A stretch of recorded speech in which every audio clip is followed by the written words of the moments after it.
ഒരു മുമ്പിൽ യാതൊരു ആവശ്യവുമില്ലാതെ വൈജയന്തിയാണെങ്കിൽ മനുവിൻ്റെ വായിൽ കൈയിട്ട് കടി മേടിക്കുകയാണ് എന്ന് കാണാനായിട്ട് സാധിക്കും പ്രേക്ഷകരെ, പ്രിയ കൂട്ടുകാരെ.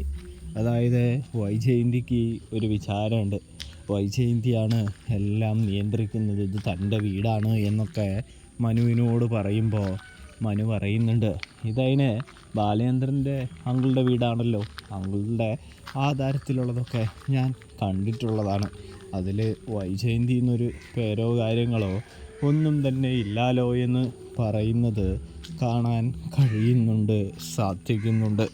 ഇതേ സമയം ബാലേന്ദ്രൻ വിവാഹം കഴിച്ച ഭാര്യയ്ക്ക് അതിൽ അവകാശമുണ്ട് എന്ന് നമ്മുടെ പറയുന്നു, വൈജയന്തി പറയുമ്പോൾ മനു പൊട്ടിച്ചിരിക്കുകയാണ് കൂട്ടുകാരെ.